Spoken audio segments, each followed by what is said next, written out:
The master Prakash classes YouTube channel आप सभी लोगों का स्वागत करता है। तो हम लोग आपके सुपर टेट में गणित के 10 प्रश्नों का प्रैक्टिस सेट लेकर फिर से हाजिर हैं और हमारा टारगेट यही है कि अगले 3 से 4 महीनों में आपको गणित में एक्सपर्ट बना देना है। जो प्रश्न आपके सुपर टेट में 20 प्रश्न आपकी परीक्षा में आने वाले हैं उसमें से कम आप 10 प्रश्न मौखिक ही सॉल्व कर सकें, यही हमारा टारगेट है। और ये आपके जो प्रश्न हैं ये कहाँ से लिए गए हैं, ये आपके जो मार्केट में बुक है अग्रवाल पब्लिकेशन की, जिसको हम लोग एग्जाम कार्ड की बुक कहते हैं, उसी से ये प्रैक्टिस सेट गणित के 10 प्रश्न लिए गए हैं। आपको इन्फॉर्मेशन के लिए बता दें कि आपके सुपर टेट में जो 150 प्रश्न आते हैं, टोटल 150 प्रश्नों का प्रैक्टिस सेट हम लोग सुबह 10 बजे सॉल्व करते हैं। वहां पर आपका एग्जाम कार्ड का जो बुक है वो सॉल्व कराई जा चुकी है। इसके अलावा बहुत सारे पब्लिकेशन हम लोगों ने सॉल्व कराए हैं। तो उस 150 प्रश्नों के प्रैक्टिस सेट को जरूर देखिए। उसमें गणित के प्रश्नों को हम लोग सॉल्व नहीं कराते हैं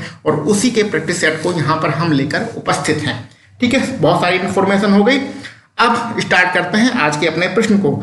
50, 51 नंबर से लेकर 60 नंबर तक के प्रश्न हम लोगों ने अपने पिछले वीडियो में सॉल्व किया है, वहां जाके देख लीजिए। आज हम लोग 61 नंबर से लेकर 70 नंबर तक यानी कि 10 प्रश्न हम लोग सॉल्व करेंगे।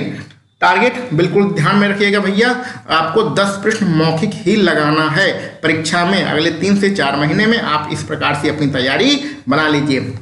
चलिए आज का अपना पहला प्रश्न स्टार्ट करते हैं। प्रश्न बहुत ही आसान है। 5, 9 और 10 का चतुर्थ अनुपाती क्या होगा? बहुत ही आसान प्रश्न है। यहाँ पर 5 लिख लीजिए, यहाँ पर 9 लिख लीजिए, यहाँ पर 10 लिख लीजिए और चौथे अनुपाती को x मान लीजिए। आपको पता है जब 4 संख्याएं हों तो बीच में समानुपात का निशान लगता है और किनारे किनारे अनुपात का निशान लगता है।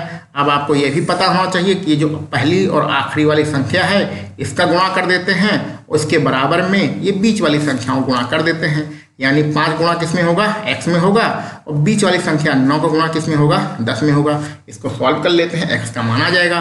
5 से ये 10 को कैंसिल करते हैं, 2 बार कैंसिल आउट होगा और 9 दूनी कितना हो जाएगा भैया? 18। और x की वैल्यू हमारी आ गई 18। कहाँ पर दिया गया है? विकल्प बी में दिया गया है। बहुत ही आसान प्रश्न था, कोई दिक्कत इसमें होने वाली नहीं है। आगे बढ़ते हैं अपने 62 नंबर के प्रश्न पर। अब भैया 62 नंबर के प्रश्न में आपको निकालना है 2500 का 5% वार्षिक ब्याज की दर से 3 वर्ष का साधारण ब्याज कितना होगा? तो साधारण ब्याज का इसमें फार्मूला लगाइए और आंसर निकाल लीजिए। लेकिन हमने आपको बताया है गणित को कुछ नए तरीके से सीखते हैं। तो जब भी आपको साधारण ब्याज निकालना है तो ये जो दर दिया गया है, ये समय दिया गया है, इन दोनों का आपस में गुणा कर दीजिए। तो 5 और 3 गुणा करेंगे तो हो जाएगा 15%। जो आपको मूलधन दिया गया है यानी कि 2500, इसका आप 15% निकाल लीजिए, आपका साधारण ब्याज आ जाएगा। अब यहाँ पर प्रतिशत का निशान लगा रहेगा। जब ये प्रतिशत का निशान हटाएंगे तो क्या होगा? नीचे 2 जीरो आ जाएगा, यानी 100 का भाग हो जाएगा। तो ये प्रतिशत का निशान ये वाला जब हटाएंगे तो नीचे आ जाएगा 100। यहाँ 0 से 0 गुणा कर दिया, 0 से 0 कैंसिल आउट हो गया। अब से गुणा कर दीजिए तो 25 धामा होता है 225 और 25 पंचे 125, 25 पंचे 125, 250 और 125 जोड़ेंगे। ये गुणा हम अपने तरीके से कर रहे हैं, कैसे कर रहे हैं ये भी समझ लीजिए, क्योंकि जोड़ना घटाना गुणा भाग कुछ नॉर्मल तरीके से भी आप लोगों को आना चाहिए। जैसे 25 गुणा 15 में करना है तो हमने क्या किया? 25 गुणा पहले 10 में कर लिया और 25 गुणा फिर 5 में कर लिया। इसको फिर जोड़ लिया, ये हो गया 250, ये हो गया 125। जोड़ लेंगे तो कितना आंसर आएगा? 375 हमारा आंसर हो गया।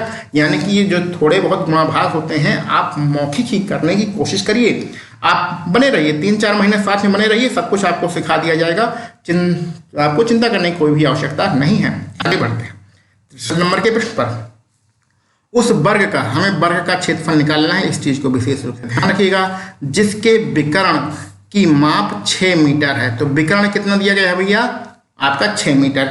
तो ये क्षेत्रफल निकालने के लिए सबसे पहले भुजा पता होना चाहिए। तो और अगर आपका विकर्ण और भुजा दी गई हो तो उसके बीच में एक संबंध होता है, वो संबंध हमेशा ध्यान में रखिएगा। तो भुजा बराबर होता है विकर्ण बाई √2। ये फार्मूला है, ये वर्ग के लिए फार्मूला है, सबके लिए नहीं है। वर्ग में जो भुजा होती है वो इक्वल होती है विकर्ण बटे √2। अब वर्ग का क्षेत्रफल क्या होता है भैया? क्षेत्रफल का जो फार्मूला होता है वर्ग का ना, वो a² होता है। ए मतलब जहां भुजा, यानी कि इसको हम लोग कहते हैं भुजा का वर्ग। ठीक है, भुजा का वर्ग ही क्षेत्रफल होता है। इस वर्ग का हमें क्षेत्रफल निकालना है तो इसका क्या कर दीजिए? आपका वर्ग कर दीजिए, आपका आंसर आ जाएगा दोनों तरफ। ये भुजा इस तरफ क्या हो गया, भुजा का वर्ग। यही जो भुजा का वर्ग होता है यही हमारा क्षेत्रफल होता है। देखिए बहुत ही आसान तरीके से इस क्वेश्चन को सॉल्व करिए।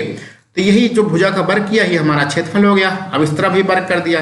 तो विकर्ण कितना है 6, यहाँ विकर्ण की वैल्यू 6 रखेंगे, ठीक है। विकर्ण है 6 का वर्ग करेंगे कितना आ जाएगा भैया 36।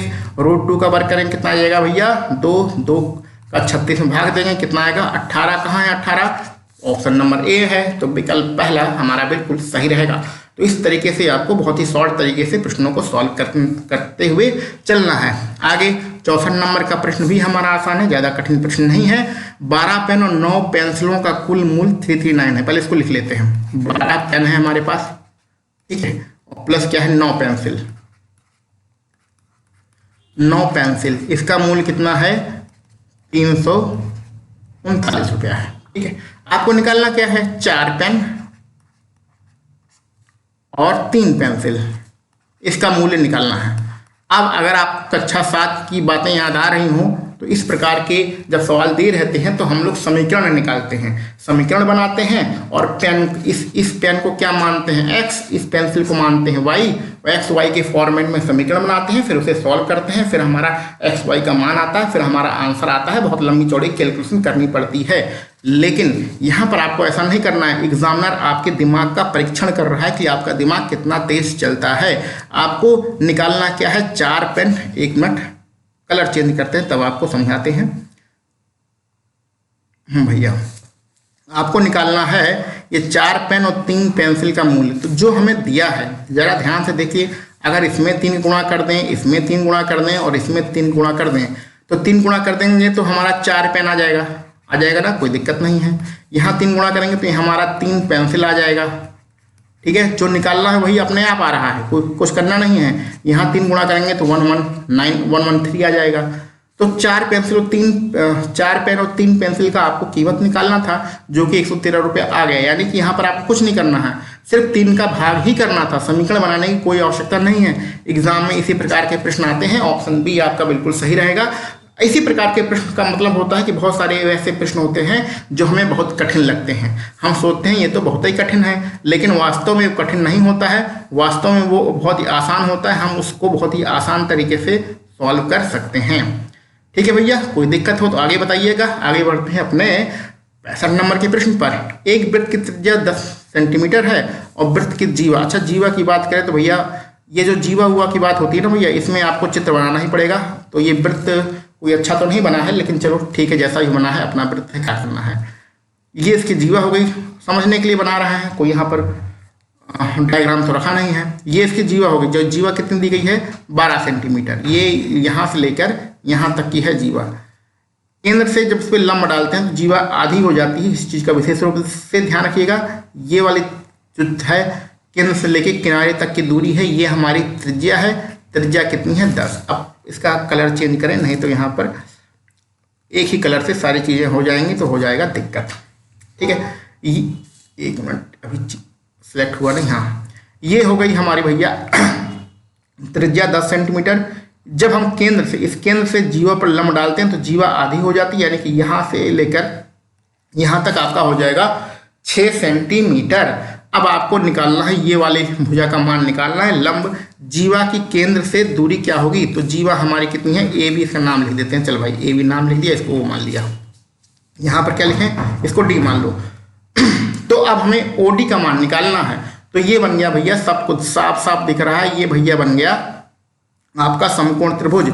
समकोण त्रिभुज कौन सा बन गया आपका ए ओ डी। पाइथागोरस प्रमेय लगाइएगा और इसको आप सॉल्व कर सकते हैं। अगर आपको नहीं पता है तो आपको पता होना चाहिए 3 4 5 का एक ट्रिपलेट होता है, ठीक है। यहाँ पर पाइथागोरस प्रमेय लगा के एओडी में आप ओडी का मान निकाल सकते हैं, लेकिन हम यहाँ पर कुछ मौखिक बताने की कोशिश कर रहे हैं।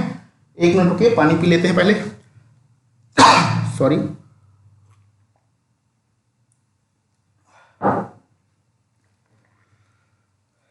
हाँ, तो हम यहाँ पर क्या बताने की कोशिश कर रहे हैं भैया, इन सवालों को थोड़ा सा मौखिक सॉल्व करने की कोशिश कर रहे हैं।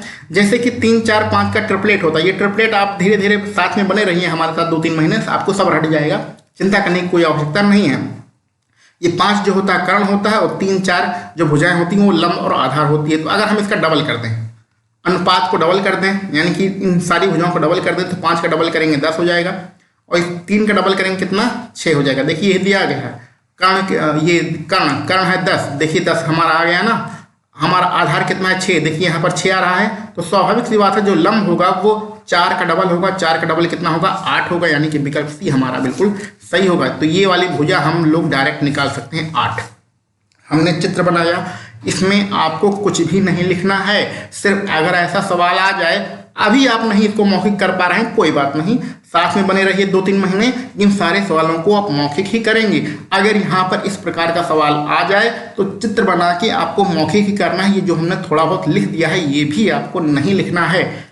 और अगर आपको ये सारी ट्रिक नहीं समझ में आ रही हैं तो AOD में पाइथागोरस प्रमेय लगाइएगा। कर्ण का वर्ग बराबर लंब का वर्ग प्लस आधार का वर्ग। कर्ण आपका कितना दिया है 10 और आधार कितना है 6 और लंब आप लोग निकाल लीजिएगा। अगर ये ट्रिक समझ में आ रही है तो ये सारे सवाल हो जाएंगे मौखिक। चल भाई आगे बढ़ते हैं, 65 नंबर के प्रश्न पे चलते हैं। बढ़िया सा प्रश्न है, इसको हम लोग सॉल्व करते हैं। कैलकुलेशन करना है, कुछ इसमें ज़्यादा नहीं करना है। जो वैल्यू दी गई है पहले उसको लिखते हैं। यहाँ पर दिया गया है 8 और इस पे x+1 घात लगी है। यहाँ बराबर में दिया है 64। ऐसे प्रश्नों को सॉल्व करने के लिए यहाँ जो लिखा है इस तरफ उसको लिखे रहने दीजिए। ये जो 64 लिखा है इसको 8 की घात के रूप में लिखते हैं। तो 8 की अगर घात लगाएंगे तो 8 का वर्ग करेंगे, 8 × 64 हो जाएगा, यानी कि इसको हम लोग 8 का वर्ग इस फॉर्मेट में लिख सकते हैं। यहाँ पर देखिए आधार 8 है, यहाँ भी आधार 8 है। जब हमारे आधार बराबर होते हैं तो घातें भी हमारी बराबर होती हैं। तो आधार को हम लोग हटा देते हैं, भगा देते हैं, ऐसा कुछ समझ लीजिए। आधार को भगा दिया तो आधार अगर बराबर होता है तभी ऐसा काम करते हैं। तो यहाँ भी 8 है, यहाँ भी 8 है, बराबर है। तो घातें यहाँ x+1 है, यहाँ 2 है, यानी कि घातें हमारी बराबर हो जाएगी। ये 1 उधर जाएगा, 2 में से घट जाएगा तो x का मान हमारा आ जाएगा 1। अब हमें जो निकालना है उसकी बात करते हैं। हमें निकालना है 3 और 2x+1, इसका मान निकालना है। चलिए मान निकालते हैं। 3 2 गुणे x का मान 1 रखना है, +1 करना है और यहाँ पर हो जाएगा 3। यहाँ पर 2 का 1 में गुणा करेंगे 2 आएगा, इसमें 1 जोड़ेंगे तो कितना हो जाएगा 3। तो 3 की घात 3 और 3 की घात 3 का मतलब कितना होता है 3 त्रिक 9 और 9 त्रिक 27। कहाँ है 27? ये आपके विकल्प बी में है। तो विकल्प बी वाला आपका बिल्कुल सही रहेगा। ठीक है, कुछ नहीं करना था, थोड़ा सा हल्का फुल्का कैलकुलेशन था, इसको हम लोगों ने निपटा चुके हैं। चलिए आगे बढ़ते हैं अपने 67 के प्रश्न पर। शून्य बहुपद की घात कितनी होती है? भैया कोई भी आज तक गणितज्ञ जो है शून्य बहुपद की घात नहीं बता पाया है कितना होता है, इसलिए इसका विकल्प डी अपरिभाषित सही होगा। जैसे कि ये शून्य होता ना भैया, शून्य, इस पर कोई भी घात लगा दो 2 4 5 6, अब इसका मान कितना होगा? इसका मान बड़े बड़े वैज्ञानिक भी आज तक नहीं बता पाएंगे। वो शून्य ऐसी संख्या होती है जिसमें बहुत सारी रिसर्च करना अभी बाकी है, खोज करना बाकी है। तो ये अभी गणित में बहुत सारे चीज़ें हो रही हैं, नए नए सवाल उत्पन्न हो रहे हैं, लेकिन शून्य अभी भी जो है एक बहुत ही इमेजिनरी नंबर है, बहुत ही ऐसी संख्या है जिस पर अभी भी रिसर्च और लगातार प्रयोग होते ही रहे हैं। तो इसका आंसर कुछ नहीं आने वाला है, इसका आंसर अपरिभाषित आएगा, यानी किसी को इसका आंसर पता नहीं है आज तक। ठीक है, ज़्यादा कुछ इसमें दिमाग लगाने की आवश्यकता नहीं थी। आगे बढ़ते हैं 68 नंबर पर। अब 68 नंबर का जो प्रश्न है ये आपका कैलेंडर का प्रश्न है। तो कैलेंडर और घड़ी के ये प्रश्न आपकी परीक्षा में आएंगे और गणित में ही आ सकते हैं। गणित के जो 20 प्रश्न आते हैं उसमें भी आ सकता है, चाहे जो रीजनिंग के जो 5 प्रश्न आते हैं उसमें भी आ सकता है। प्रश्न में लिखा गया है, प्रश्न में क्या लिखा गया है कि 5 मार्च 2012 को सोमवार था। 5 मार्च 2012, तारीख पहले लिख लेते नहीं तो भूल जाएंगे। 5 मार्च और 2012, ठीक है, को हमारा कौन सा दिन है? सोमवार। इस सोमवार को विशेष रूप से ध्यान रखिएगा। तो 5 नवंबर 2012 को कौन सा दिन होगा? यानी 5 मार्च से आपको आगे बढ़ते जाना है और 5 नवंबर तक बढ़ते जाना है। ध्यान दीजिएगा, हम लोग दिन निकाल रहे हैं तो दिनों में 7 का भाग करते हैं। जिस महीने में जितने दिन होंगे उसमें 7 का भाग करते हैं, तो जो बचता है उसे हम लोग विषम कहते हैं। तो हमें विषम दिनों की संख्या ही पता होना चाहिए। ठीक है, तो चलिए एक एक करके अब यहाँ पर लिखना स्टार्ट करते हैं। चलिए यहीं पर लिखते हैं। अब मार्च की बात करते हैं। मार्च से नवंबर तक जाना है और विषम दिनों की संख्या लिखना है। ठीक है, हम लोग इसको थोड़ा शॉर्ट तरीके से सॉल्व करने की कोशिश करेंगे और मन में ही कैलकुलेशन करेंगे, ज़्यादा लिखेंगे नहीं। पहले मार्च की बात करते हैं। मार्च में कितने दिन होते हैं? मार्च में टोटल 31 दिन होते हैं, लेकिन 5 दिन तो हमारा निकल गया है। तो मार्च में 31 दिन होते हैं, 5 दिन निकल गया है, तो बचा कितना?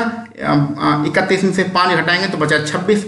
हमने कहा आपको 7 का भाग करना है, 7 का भाग करेंगे, जो बचेगा वही हमारा विषम दिन आएगा। तो हमें वही विषम दिनों की संख्या ही लिखनी है। तो आप 26 में 5 का भाग करेंगे, कितना बचेगा भैया? 26 में 5 भाग करेंगे, 7 का भाग करेंगे 26 में, तो 7 त्रिक 21 यानी 5 बचेगा। तो मार्च में आपके 5 दिन, ये 5 हमने उठा के नहीं लिखा है, हाँ ध्यान दीजिएगा। मार्च में 31 दिन, उसमें से हमने 5 घटा दिया तो हमारे कितने बचे? 26 दिन बचे। इस 26 में हमने क्या किया? 7 का भाग किया, तो शेष कितना बचा? शेष 5 बचा। तो ये शेष ही हमें लिखना है, बार बार आपको बता रहे हैं। विषम दिनों की संख्या का मतलब जो 7 का भाग करने पर बचता है। ठीक है, ये हो गया मार्च का। अब अप्रैल पे आते हैं। अप्रैल में कितने दिन? 30 दिन। 30 में 7 का भाग करेंगे, 7 चौक 28 यानी 2 बचेगा। आगे बढ़ते हैं। मई में कितने दिन? 31। 31 में 7 का भाग करेंगे, 7 चौक 28, 3 बचेगा। क्लियर। आगे बढ़ते हैं। जून। जून में 30 दिन। 30 में 7 का भाग करेंगे, 2 शेष बचेगा। जुलाई में 31 दिन। 31 में 7 का भाग करेंगे, 3 शेष बचेगा। अगस्त में 31 दिन, 7 का भाग करेंगे, 3 शेष बचेगा। सितंबर में 30 दिन, 7 का भाग करेंगे, 2 शेष बचेगा। और अक्टूबर में 31 दिन, 7 का भाग करेंगे तो 3 शेष बचेगा। और कहाँ तक जाना है? नवंबर में। तो नवंबर में कितना हो गया भैया? आपका 5 दिन। तो ये हम लोगों ने विषम दिनों की संख्या लिख ली है। अब इसको आपको क्या करना है? सिर्फ जोड़ लेना है। तो 5 2 हो गया 7, 7 3 10, 10 5 15, 15 20 और 8 हो गया 28। विषम दिनों की संख्या आ गई 28। जो भी दिनों की संख्या आती है उसको 7 से भाग करते हैं। ये पूरा पूरा कट गया, हमारा शेष कुछ नहीं बचा, शेष 0 बचा है। तो शेष जब 0 बचा है, इसका मतलब कि जो हमारा पहले का दिन था वही हमारा बाद का भी दिन होगा, यानी कि विकल्प ए हमारा सही होगा। अगर यहाँ पर आपका 2 आता, यहाँ मान लीजिए आपका 30 होता और यहाँ 7 का भाग करते तो 2 आता, तो इसका मतलब 2 दिन, ये जो सोमवार है, सोमवार से 2 दिन हम आगे बढ़ जाते, यानी कि सोमवार, मंगलवार और बुधवार। तो इस कंडीशन में हमारा ये बुधवार आंसर होता। तो जितना हमारा शेष बचता है उतने दिन हम आगे बढ़ जाते हैं। तो उम्मीद है ये सारी चीज़ें आपको समझ में आ गई होंगी। कोई दिक्कत मत लीजिएगा, कैलेंडर को हम लोग बहुत ज़बरदस्त तरीके से ख़त्म कर देंगे और साथ में बने रहिए 3-4 महीने। ठीक है, आगे बढ़ते भैया। ये आपका एक समीकरण दिया गया है। समीकरण के आधार पर ए और बी का औसत निकालना है। अब यहाँ पर गलती मत करिएगा, इसको समीकरण बना के सॉल्व करने की गलती मत करिएगा। इसको साधारण तरीके से हम लोग सॉल्व करेंगे। औसत निकालना है। औसत होता क्या है इसको समझ लीजिए। अगर ए और बी का औसत निकालना है तो ए प्लस बी, ये 2 संख्या हैं, 2 का भाग कर देंगे तो यही हमारा औसत होता है। तो कहने का मतलब हमें क्या चाहिए? ए प्लस बी बाई 2 चाहिए। ठीक है, अब अपना समीकरण लिखते हैं। तो 25a प्लस के 25b। बहुत ही आसान सवाल है, जो लोग गणित में थोड़ा बहुत भी मजबूत हैं वो समझ गए होंगे। इसमें हम लोग क्या करने वाले हैं? 25 इसमें कॉमन ले लिया तो यहाँ बचा है a प्लस बी और यहाँ बचा है 150। ये 25 से 150 कैंसिल आउट हो जाएगा, तो a प्लस बी कितना बचेगा भैया? a प्लस बी बचेगा आपका 6। हमने कहा है हमें a प्लस बी नहीं चाहिए, हमें a प्लस बी में 2 का भाग करना है। तो चलिए अपने मन से 2 का भाग इधर कर देते हैं, 2 का भाग इधर कर देते हैं। तो इधर जब 2 का भाग किया तो कितना बचा भैया? 3। ठीक है, और ये a प्लस बी बाई 2 ही हमारा क्या कहलाता है? औसत कहलाता है। ये ऊपर समझा चुके हैं। तो यानी कि 3 हमारा कहाँ पर दिया गया है? विकल्प बी में दिया गया है। तो विकल्प बी हमारा यहाँ पर बिल्कुल सही रहेगा। 70 नंबर और आज के आखिरी प्रश्न पे चलते हैं। ये एक छोटी सी परिभाषा है, उसको हम लोग समझ लेते हैं। यहाँ पर आपको वेन डायग्राम के चित्र हैं, वेन डायग्राम वाले कुछ चीज़ें दी गई हैं, बेसिक कॉन्सेप्ट दिया गया है, उसी को सॉल्व करना है। जैसे ए जो है वो किसको रिप्रेजेंट करता है? एक्स को, और एक्स क्या है? एक धनात्मक पूर्णांक संख्या है, धनात्मक सारी पूर्णांक संख्या है। बी जो है किसको रिप्रेजेंट करता है? एक प्राकृतिक संख्या है, यानी कि एक का मतलब, यहाँ एक का मतलब एक मत समझिएगा, जितने भी प्राकृतिक संख्याएं होती हैं वो बी होता है, और जितने भी धनात्मक पूर्णांक हैं वो हमारा ए होता है। अब ए यूनियन बी आपको निकालना है, यानी अगर ए और बी को मिला दें तो हमें क्या मिलेगा ये आपको बताना है। ये 4 विकल्प हैं। तो ये जो प्राकृतिक संख्या होती है ना भैया, ये जो पूर्णांक संख्याएं होती हैं, ये जो है प्राकृतिक संख्याओं के अंदर ही आ जाती हैं। ये जो धन पूर्णांक संख्याएं होती हैं ये सारी संख्याएं प्राकृतिक संख्याओं के अंदर ही आ जाती हैं। तो जब धन पूर्णांक को प्राकृतिक संख्या में मिलाएंगे तो सब मिक्स हो जाएगा, यानी कि प्राकृतिक संख्याओं में ही समाहित हो जाएगा। तो इस प्रकार से हमारा विकल्प ए सही रहेगा। x एक प्राकृतिक संख्या है क्योंकि सभी धन पूर्णांक इस प्राकृतिक संख्याओं में समाहित हो जाएंगे, तो जो हमारा फाइनल रिजल्ट आएगा वो प्राकृतिक संख्या ही आएगा। तो इस प्रकार से पहला वाला विकल्प हमारा बिल्कुल सही है। इसमें आपको कुछ नहीं करना था। ये प्राकृतिक संख्याएं क्या होती हैं, धन पूर्णांक, ऋण पूर्णांक, शून्य क्या होता है, ये सारी चीज़ें जो संख्याओं से संबंधित चीज़ें हैं उसको आपको परिभाषा पढ़नी है और समझना है कि किसका क्या परिभाषा होती है। तो उम्मीद है आज ने ये जो 10 प्रश्न हम लोगों ने सॉल्व कराए हैं इसको बहुत ही बेहतरीन तरीके से सॉल्व किया होगा। अगर आपको कोई दिक्कत है, कोई प्रॉब्लम है या कोई भी परेशानी हो तो कमेंट बॉक्स में लिख सकते हैं। और यहाँ पर एक सूचना आपको देना चाहेंगे कि आप सुपर टेट के लिए कोई भी प्रैक्टिस सेट मत खरीदिएगा। बाजार में जितने भी प्रैक्टिस सेट उपलब्ध हैं वही आपको उपलब्ध करा दिए जाएंगे इस टेलीग्राम चैनल पर। तो आप मार्केट से कोई भी प्रैक्टिस सेट मत खरीदिएगा, पैसा बिल्कुल भी खर्च मत करिएगा। हमारे साथ 3-4 महीने लगातार बने रहिए, आपको गणित में भी एक्सपर्ट बना दिया जाएगा। सुपर टेट हमारा तो निकल चुका है भैया, हम तो गवर्नमेंट जॉब कर ही रहे हैं, लेकिन आप लोग भी अपने इस शिक्षक भर्ती के एग्जाम को क्वालिफाई करिए, चाहे टेट क्वालिफाई करिए, चाहे टीजीटी पीजीटी आ गया है उसको क्वालिफाई करिए, कहीं ना कहीं टीचर बनिए और मजा लीजिए सरकारी नौकरी का। सरकारी नौकरी में बहुत ही मजा है, आराम है, एक फिक्स वेतन मिलता है, तो जीवन एक निश्चित तरीके से समांतर रूप से चलता रहता है। हमें जीवन में छोटी छोटी जो परेशानियां होती हैं वो नहीं आती हैं। तो यही सब चीज़ों के साथ आप लोग लगातार वीडियो देखते रहिए। चलिए मिलते हैं हम लोग अपने अगले किसी वीडियो लेक्चर में। आप सभी लोगों को वीडियो देखने के लिए बहुत बहुत धन्यवाद।